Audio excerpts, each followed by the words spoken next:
வந்து பெரிய லெவலில் பண்ணணும், ஒரு 100 பொட்டைக்கோழியோ 20 சேவல் அந்த மாதிரி கமர்ஷியலாக பண்ணுறீங்கன்னா இன்குபேட்டர் தான் பெஸ்ட்டுங்க. அது 1-2 பொறிக்கையெல்லாம் கூட இருக்குங்க. இது வந்து தண்ணி மட்டும் ஊறி இருக்கும். இது வந்து நீங்கள் வந்துட்டு இளங்குஞ்சிலிருந்து பெருசாகிற வரைக்கும் 15 நாளுக்கு ஒன்று கொடுத்துட்டே வரலாங்க. இது வந்து பண்ணுறது தடுப்பு மருந்து போடாமல் வளர்த்தது நோய் வந்துச்சுன்னா அதை காப்பாற்ற முடியலைங்க. நீங்கள் 20 குஞ்சு வரலாம், 15 குஞ்சு வரலாம், 10 குஞ்சு வரலாம். அந்த குள்ள நீங்கள் ரிஸ்க்கு கம்மி, ப்ராஃபிட்டும் கம்மினா குஞ்சா விற்றுருங்க, அவ்வளோதான். விற்பனைனாலும் தாங்காதுங்க, அது பத்தாது.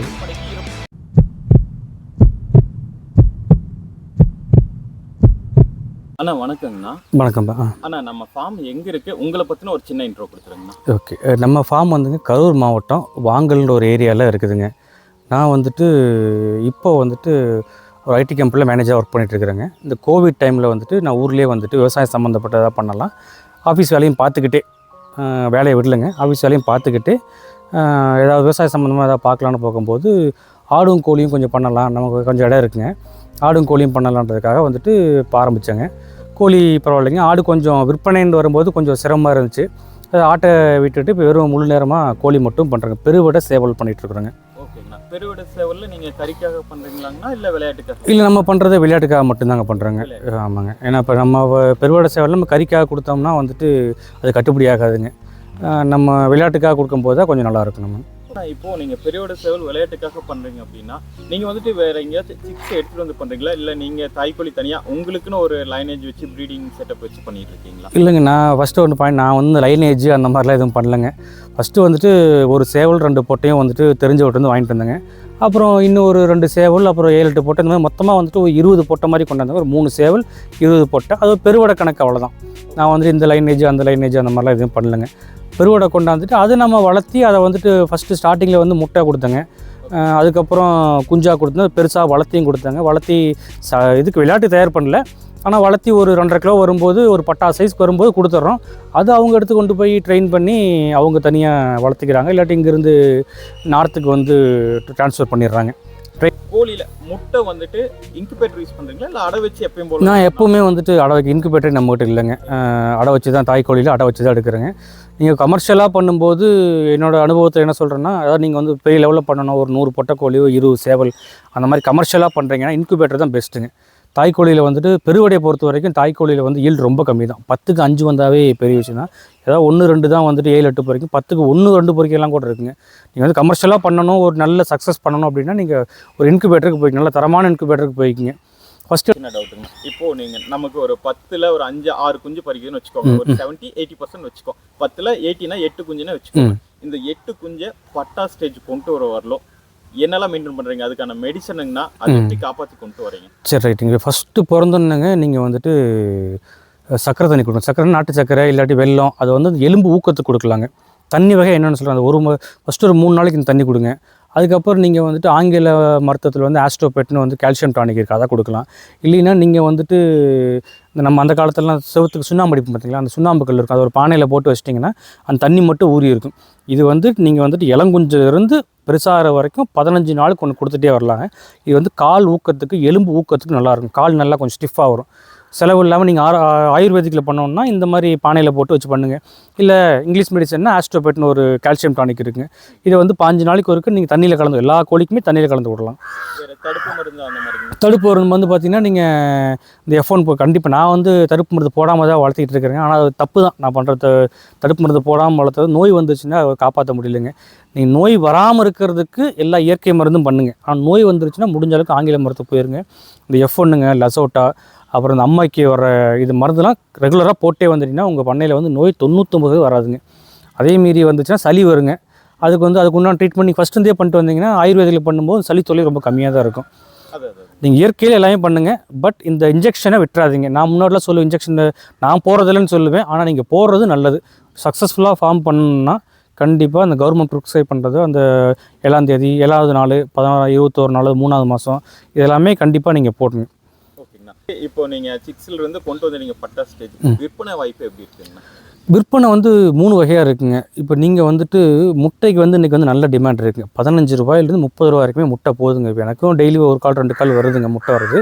ஆனால் நீங்கள் பெருவடையில் வந்து முட்டையாக கொடுத்தீங்கன்னா உங்களுக்கு லாபமே கிடையாது. ஏன்னா நீங்கள் 25 ரூபாய் சொல்கிற போதுங்க, அந்த பெருவடை முட்டை விடுறதே ரொம்ப கம்மி தான், 10 முட்டை அவ்வளோ தான் விடும். அதை நீங்கள் 25 ரூபாய்க்கு விட்டிங்கன்னா நீங்கள் ஒரு லாபம் இல்லை. மிஞ்சி மிஞ்சி போனீங்கன்னா ஒரு 250 ரூபா வரும் ஒரு கோழி. அது உங்களுக்கு லாபமே கிடையாது. திரும்ப வருஷத்துக்கே ஒரு 4 பருவம் தான். ஸோ வருஷத்துக்கே உங்களுக்கு ஒரு 1000 ரூபா தான் ஒரு கோழியிலேருந்து வருமானம் வருங்க. முட்டை விடாதீங்க. அடுத்த விற்பனை வாய்ப்புனா குஞ்சுங்க. குஞ்சு 1 வார குஞ்சுலேருந்து 2 மாதம் வரைக்கும் நீங்கள் குஞ்சாக விற்பனை பண்ணலாங்க. 1 வார குஞ்சு ஒரு ரேட்டுங்க, 1 மாதம் குஞ்சு ஒரு ரேட்டு, 2 மாதம் குஞ்சு வரைக்கும் ஒரு ரேட்டுங்க. 2 மாதத்துக்கு அப்புறம் விற்காதீங்க. 2 மாதத்துக்கு அப்புறம் நேராக 2 கிலோ 3 கிலோ ஆனதுக்கப்புறம் ஒரு பட்டா சைஸ் வந்ததுக்கப்புறம் வைங்க. ஏன்னா 2 மாதம் வரைக்கும் நீங்கள் குஞ்சை கொண்டாந்துட்டிங்கன்னா அதுக்கப்புறம் குஞ்சு இழப்பு வந்து ரொம்ப ரொம்ப கம்மி தான். ஸோ இந்த 3 வகையில் முட்டை ஒன்று அதை பண்ணாதீங்க. குஞ்சு பண்ணுங்க. ரிஸ்க்கும் கொஞ்சம் கம்மி தான், ப்ராஃபிட்டும் கம்மி தான். ஆனால் நீங்கள் ஒரு 6 மாதம் வச்சு விற்கும்போது உங்களுக்கு நீங்கள் கறிக்கு வளர்த்தனாலும் சரி இல்லை விளையாட்டுக்கு வளர்த்தனாலும் சரி 6 மாதத்துக்கு வச்சு வரும்போது 6 மாதம் கேரண்டியில் உங்களுக்கு 1.5 கிலோக்கு மேலே வந்துடும். 1.5 to 2 நீங்கள் கறிக்கு பண்ணும்போதும் அதான் கறிக்கடலை அவ்வளோதான் போகும். 1.5 கிலோ to 2 கிலோக்கு போயிடலாம்.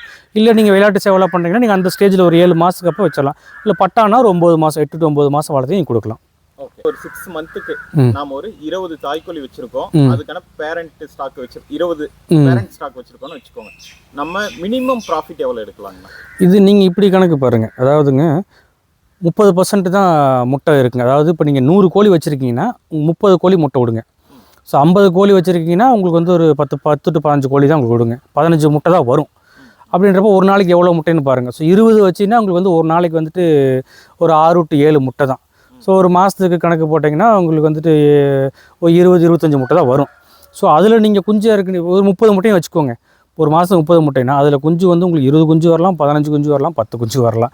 அந்த குஞ்சு இழப்பு இல்லாமல் நீங்கள் 9 மாதம் வரைக்கும் 8 மாதம் வரைக்கும் கொண்டு வரனா உங்களுக்கு வந்துட்டு நோய் தாக்கத்தில் இருக்குங்க. கீரி பெருச்சாளி தூக்குங்க, வெளியே விட்டிங்கன்னா அந்த கழுகு தூக்குங்க, ரகுடு தூக்கும், காக்கா தூக்கும். இதெல்லாம் தாண்டி வரும்போது கொஞ்சம் ரிஸ்க் தான். 20ன்னு பண்ணாமல் ஒரு 40-50ன்னு வைங்க. இல்லை 20 ஓகே, கொஞ்சம் எனக்கு இந்த பாதுகாப்புலாம் இருக்குன்னா ஓரளவுக்கு பண்ணலாங்க. நீங்கள் தான் குஞ்சை உற்பத்தி பண்ணி ஒரு 5 மாதம் கொண்டா தான் உங்களுக்கு ப்ராஃபிட் கண்ணுக்கு தெரியும். ஒரு 3 மாதம் வரைக்குமே வந்து அந்த குஞ்சு மேலே வருமா வராதுன்றது நம்ம கையில் இல்லை. அது இல்லை நீங்கள் ரிஸ்க்கு கம்மி ப்ராஃபிட்டும் கம்மினா குஞ்சா விற்றுருங்க, அவ்வளோதான். ஒரு நார்மலான ஒரு குடும்பத்துல இருந்து வீட்டில இருந்து வேலை பார்க்குறவங்களுக்கு ஓகேவா இருக்கும். டெய்லி ஒரு வருமானம், ஒரு மினிமம் இன்கம். ஆமாம், 20 பொட்டையெல்லாம் வந்துட்டு நீங்கள் ஒரு கமர்ஷியல்னு சொல்ல முடியாது. வீட்டு தேவைக்கு அவ்வளோதான். வீட்டு தேவைக்கு மட்டும்தான் 20 பொட்டை இருந்தாலே. விற்பனைனாலும் தாங்காதுங்க. அது பத்தாது. விற்பனைக்கு 20 பொட்டை பத்தாது. ஒரு 40-50 இருந்தால் தான் நீங்கள் மாதத்துக்கு ஒரு 10 குஞ்சாக கொடுக்க முடியும், 10 கோழியாக கொடுக்க முடியும். 50 பொட்டை இருந்துன்னா உங்களுக்கு வந்து 20 முட்டைங்க. அப்போ அந்த கணக்கு வச்சு பாருங்க. இப்போ நீங்க சொன்ன மாதிரி ஒரு 50 பொட்டை கோழி வச்சு நம்ம பண்றோம்னு வச்சுக்கோங்க. அதுக்கு ஷெட் அமைப்பு எந்த அளவுக்கு இருந்தா போதுங்கண்ணா? இப்போங்க கோழிக்கு வந்து என் அனுபவத்தில் வந்து ஷெட்டு வந்து போகிறது நல்லதுங்க. நீங்கள் பெருசாக ஃபஸ்ட்டு என்னன்னாங்க முட்டை விடுறதுக்கு அதாவது எங்கே வேணால் விட்ருங்க. அடை வைக்கிறதுக்கு ஒரு செக்ஷன் கண்டிப்பாக வேணுங்க. அடுத்தது இளங்குஞ்சு வளர்த்துறதுக்குன்னு ஒரு செக்ஷன் கண்டிப்பாக வேணும். ஏன்னாங்க ஒரு கோழியோட குஞ்சு இன்னொரு கோழி கண்டிப்பாக கத்தும். அது பெருவடையில் அந்த தொல்லை பயங்கரமாக இருக்குங்க. அது கொண்டு போட்டுருங்க. ஸோ நீங்கள் வந்துட்டு 50 கோழி இருக்கீங்கன்னா அதில் வந்து ஒரு 10 கோழி குஞ்சோடு இருக்குன்னா 10 கோழி அடையில் இருக்குன்னு வைங்களேன். அந்த அடைக்கு ஒரு தனி செக்ஷன் வேணுங்க. ஏன்னா அதில் கோழி பேன்லாம் வருங்க. அந்த பேன் வந்து எல்லா ஷெட்டுக்கு ஃபுல்லாக வந்துடும். ஸோ அந்த 10 கோழி தனியாக ஒரு செக்ஷனுங்க. அடுத்த 10 கோழி வந்துட்டு குஞ்சோடு இருக்குது அப்படின்னா அந்த 10 குஞ்சுக்கும் ஒரு கோழி இன்னொரு கோழி கொத்தாத அளவுக்கு நீங்கள் வச்சுக்கணும். எப்படி பாக்ஸை தடுத்து வெளியே போகாத அளவுக்கு வச்சுக்கணும். அப்புறம் வெளி கோழி மீதி போய்க்கலாம். எப்படி பார்த்தா ஒரு ஷெட்டு கண்டிப்பாக வேணுங்க. ஒரு 20க்கு 60 மாதிரி போட்டிங்கன்னா ஒரு 40-50 கோழி தாராளமாக வளர்த்தலாங்க. 50 தாய்க்கோழி வச்சு வளர்த்தலாங்க. மூணாக பிரிச்சுக்கோங்க செக்ஷனு. அதோட ஏதாச்சும் உங்களோட கணிப்பில் நீங்கள் பண்ணியிருக்கீங்க இல்லையா, ஷெட்டு போட்டிருப்பீங்க, பட்ஜெட் எவ்வளோ வரும்னு ஒரு மினிமம் சொன்ன அளவுக்கு? இப்போ நான் வந்துட்டு ஒரு 3 வருஷத்துக்கு 4 வருஷம் ஆச்சுங்களா. அப்போ 4 வருஷத்துக்கு முன்னாடி வந்து நான் பண்ண தப்பை நீங்கள் பண்ணாதீங்க. நான் கண்டிப்பாக என்ன பண்ணுங்க, கீழே வந்துட்டு ஒரு 3 அடிக்கு ஹாலோ பிளாக் கல் வச்சுருங்க. ஏன்னா இப்போ நேற்று கூட நம்ம ஃபார்மில் வந்துட்டு கட்டுக்கட்டு வீடுனால இவ்வளோ பெரிய பாம்பு நேற்று அடிச்சு, அதனால் உள்ளே போக முடியல. உள்ளே போயிருந்தால் எல்லாம் காலியாக இருக்கும்.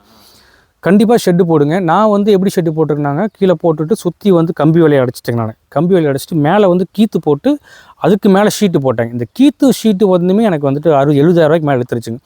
ஆனால் நீங்கள் இப்போ வந்துட்டு பேனல் ஷீட்லாம் ரொம்ப கிடைக்குதுங்க. ரொம்ப போட்டிங்கன்னா ஒரு 40,000 ரூபாயில் நீங்கள் ஷெட்டே முடிச்சிடலாம். டோட்டலாக 40-50,000 ரூபாயில் நீங்கள் ஹாலோ பிளாக் கல் வாங்கிக்கோங்க. சுற்றி வந்துட்டு ஒரு 3 அடி கல் வச்சுக்கோங்க. ஏன்னா அப்போ 2 கேட் வச்சுக்கோங்க. அதுக்கு மேலே கம்பி வலையை கட்டி விட்ருங்க. மேலே வந்துட்டு அந்த பேனல் ஷீட்டை போய்ட்டு அடிச்சிருங்க. உங்களுக்கு பாம்பு தொல்லையும் எதுவும் இருக்காது. ஒரு 40-50,000 ரூபாயில் நீங்கள் முடிச்சிடலாம். பேனல் ஷீட்டு விலை கம்மி தான். கேஜி கணக்கு போட்டு உங்களுக்கு 60 இப்போ 20க்கு 60 எவ்வளோ வருதுன்னு பார்த்துட்டுங்க. ஒரு கேஜிக்கு எவ்வளோ ஸ்கொயர் ஃபீட் வந்து பார்த்து எல்லாம் பண்ணிங்க. எல்லாமே ட்ரான்ஸ்ஃபர் பண்ணிடுறாங்க வீட்டுக்கே.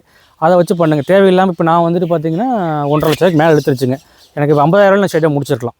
ஸோ ஸோ நீங்கள் போடும்போது இந்த பார்த்து போடுங்க. விலை தேவையில்லாமல் ஷெட்டில் கொண்டு போய் காசை முடைக்கிறாதீங்க. ஓகேங்கண்ணா.